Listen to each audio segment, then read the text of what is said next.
Hello, I'm Sarah Ketchum with the Newport News Police Department's Public Information Office. This is the Arrested Minds podcast, where we're having conversations about mental health. Responding to crises is such a regular occurrence for officers. Many traumatic calls can become like business as usual. Officer Gholson learned firsthand earlier in his career that failing to appropriately process these experiences can negatively affect officers' mental health. He's here with me today to speak about one such call and what he has learned since to maintain his mental wellness. Hi, how you doing? So this particular call really shook you. Can you tell us about it? Yeah, so this was an event that happened shortly after I got released and was on my own on patrol. I was a midnight shift officer in North Precinct. We got a call for just lots of different stuff. We had calls for disabled vehicles, things going on that was keeping the shift really busy. And I got ready to go towards one of those calls, something simple. And as I'm telling dispatch I'm available to go to the next call, they're calling in for what's called a code blue. Code blue means that somebody's not breathing, they're unresponsive, and their heart is stopped to the best of the caller's knowledge. Usually it's a call we send two officers on. They can be pretty hectic crime scenes, but because of our staffing problems that night, it was just me for the first part of the call. So this is my first time going alone to a code blue. I take off, get there as quick as I can. As I'm showing up, there's a little boy standing in the driveway. It's a pretty simple house, and he's pointing towards an apartment above a garage in the back of the property. So I run up there, find a gentleman giving CPR to a woman while he's on the phone with dispatch. I walk in the room, I see him frantic. I tell him, "Sir, I'm here, I'm Officer Gholson, I'm here to help." He doesn't stop, so I have to pull him off of the lady and remove him from the room. At that point, I kneel down, check for a pulse, tell dispatch on his phone that I'm here, I'm taking care of it now. So they hang up, and I realize I am completely alone.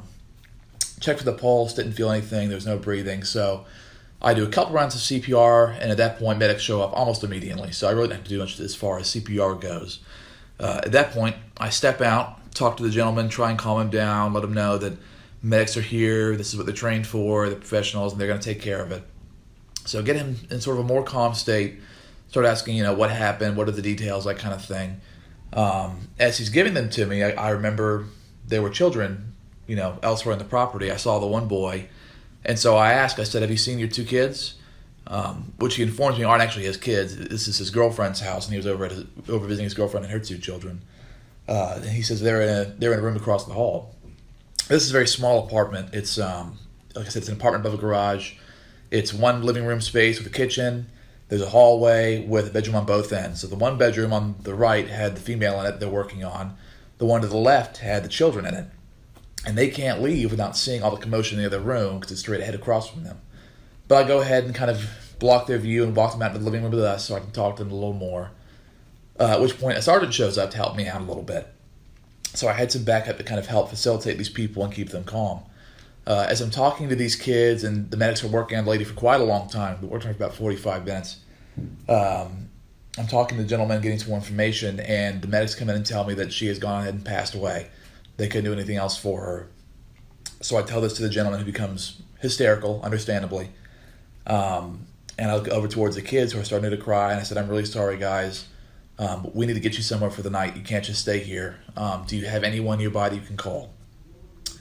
They said, we'll call somebody, and I let them do that for a couple minutes while I'm talking to the boyfriend. At one point, they walk up and hand me a phone, and they said, "Here, it's for you." And I answered the line thinking it was going to be somebody who's here to talk about getting the kids somewhere safe for the night. And they answer on the other line and say, "This is so-and-so. I'm the lady's mother, the lady of the deceased." They say, "What's happening? What's going on with my daughter?" And at this point, obviously, they don't know what's going on. So our procedure is, when there's a death notification, a sergeant and an officer go out to the person's house to inform them in person of what's happened, just because it's a more delicate way to approach that sort of matter. These people were in Kansas. I had them on the phone, and they knew something was happening. So I didn't feel like I could just hang up and just leave them, until an officer could come to their house from Kansas. That would take hours, probably. So all I could say was, "Ma'am, I'm so sorry, but your daughter has passed away." And on the phone, I just remember hearing her screaming and saying no. and crying out. And then a man answers the phone and says, "This is so-and-so's father," again, the father of the deceased. And he says, "I understand my daughter's passed away. Can you give us any information?" I said, "None at this time, other than that your grandchildren are here with this gentleman who's the boyfriend of the deceased, and they need to go somewhere. They can't stay here with him because he's not their father." He says, "Okay, we'll work on it." And so I hang up the phone and get back to them. At this point, we have detectives showing up, homicide detectives, all kinds of people stopping by to work the investigation. And my focus is more on the children and this gentleman, who are still, of course, very distraught. So I walked them outside the building. The gentleman who owns the house of the property come outside, who's a family friend. He kind of watches over the kids for a few minutes while we talk to them. I call CPS, which is our Child Protective Services, to see if they can help facilitate getting these kids to somewhere safe for the night.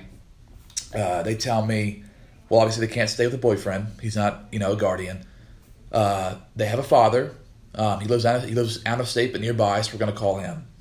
So I go back outside and tell that to the kids, who inform me that their father is an abusive man who, has had a lot of history with them, and that they cannot go back to their father. He's abused them in the past, and it's just not a safe place for them to be.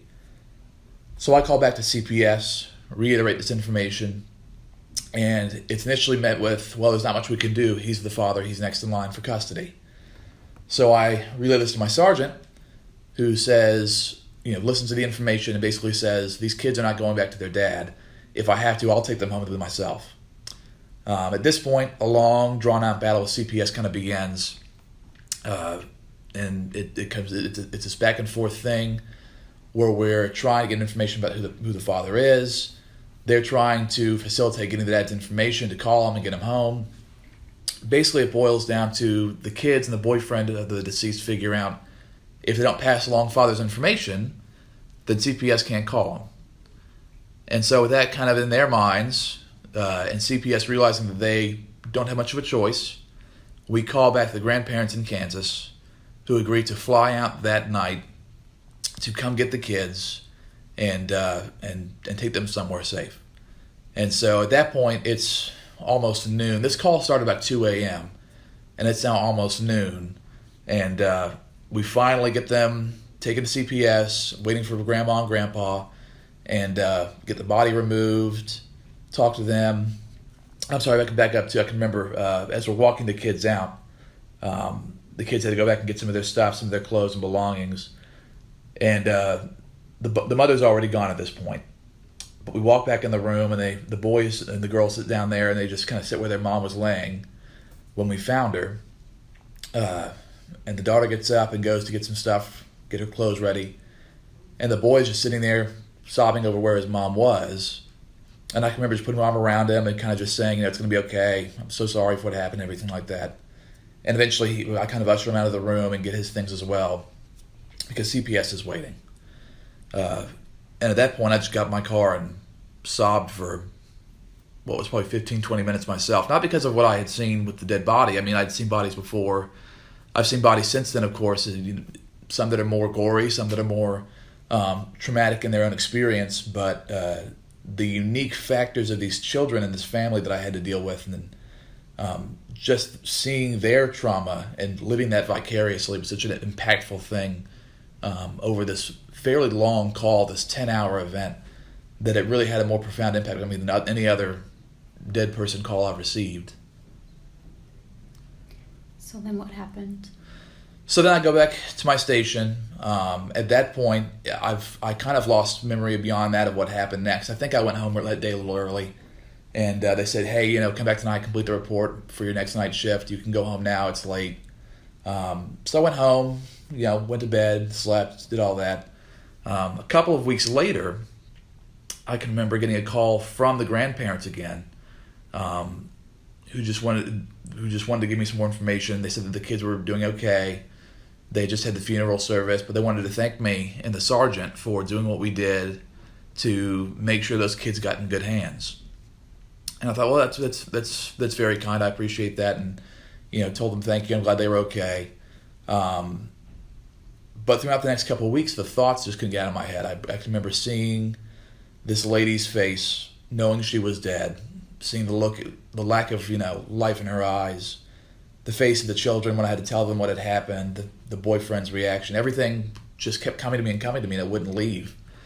And so I was out to a restaurant with some friends of mine, and it was just, again, these waves of thoughts and memories kind of coming over me. And I said, I think I'm having a panic attack, which is unusual for me because I'm not somebody who usually has panic attacks. I consider myself to be pretty, emotionally stable.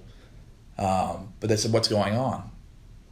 And I can just remember recounting the entire thing like I'm doing right now to them, probably burdening them with more information than they needed to know. But as soon as I was done, it was like all the information, all the experiences that I had felt were processed. And all of a sudden, I sort of came to terms with what had happened, and it all just kind of washed away. Obviously, I still remember everything that happened. It's still fresh in my mind, but that talking through that just sort of flipped a switch. And at that point on, it became less of a trauma that I was enduring and more of something that I had just overcome. And even beyond that, I can remember sort of the last piece of it was maybe another month later. I was at work one day and I had a piece of mail in my mailbox, and it was from CPS. And it was basically just a letter, again, thanking me, my sergeant. They had done a pretty thorough investigation, looked into the dad's background history, and found that we were in the right. The dad had been charged with some child abuse charges in the past, and it had really it didn't come up in their initial background investigation. They wanted to thank us for taking the time to intercede and prevent that from happening, because it would have put the children back in another dangerous situation.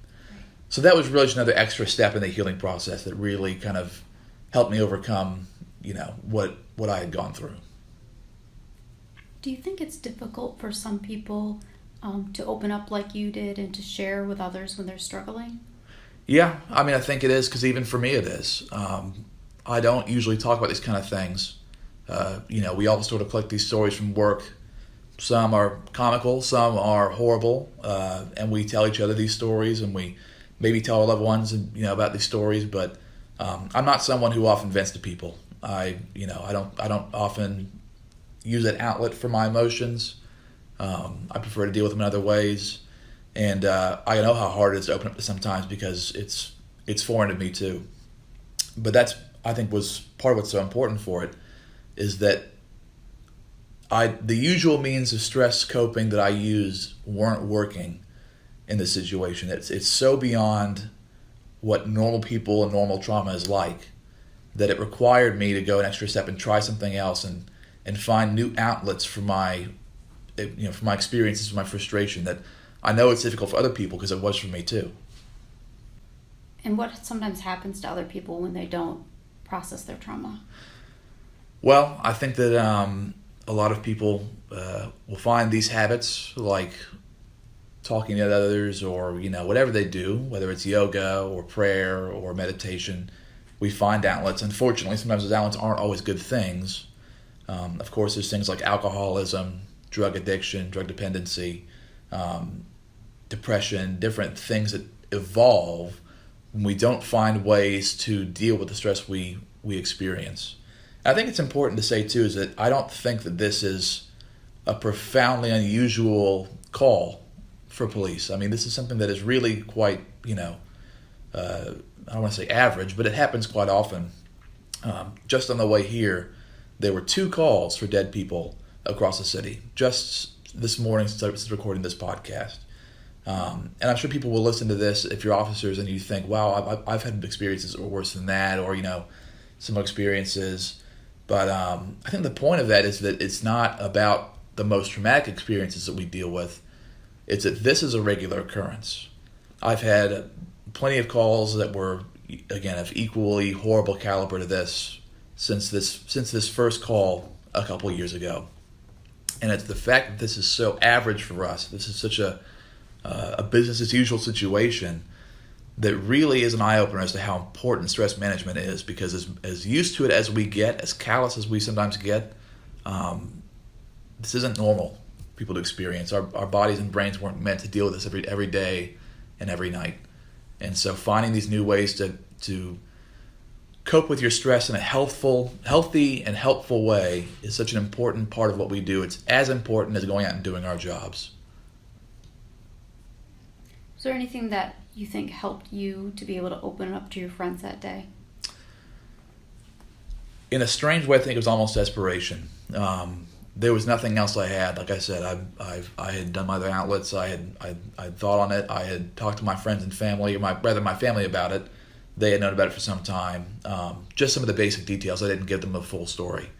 My father, who's a military veteran, obviously has seen some pretty traumatic things. He hasn't worked in law enforcement, but I felt some connection to him. So I gave him some details.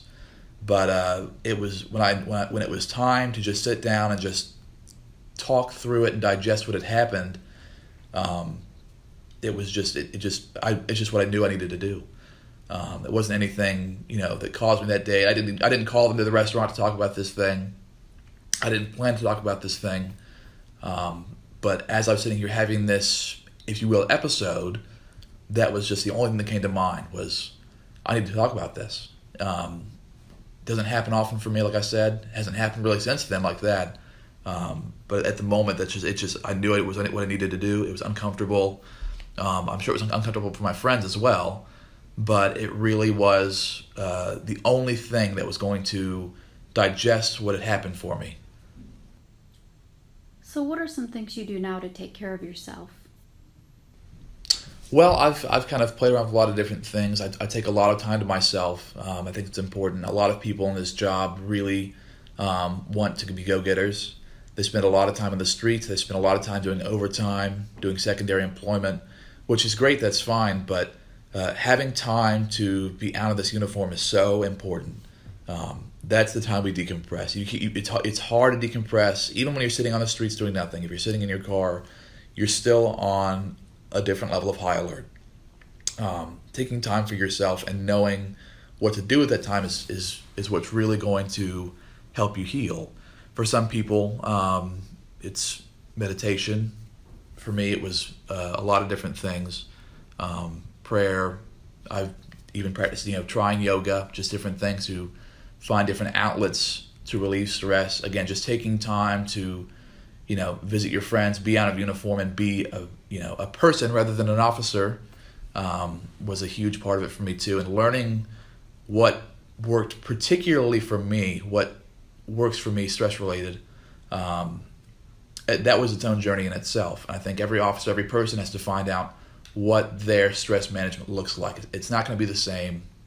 I know in the academy they gave us a long speech about not just letting yourself fall into a routine. Don't just go home and drink and kind of wallow in your stresses and your trauma. Do something productive. Figure out what works for you and act on that. Don't let yourself just sit around absorbing trauma, never taking days off. Take your mental health into account, because that's how you prolong your career, not by being the person who's out there every single day. Anything else? No, I think that's it. I just hope that this is, of some use to officers who are, senior or junior alike. I think that, daily stress management is such an important part of this job. I hope everyone takes a moment to just consider how they're dealing with their stress and takes that seriously.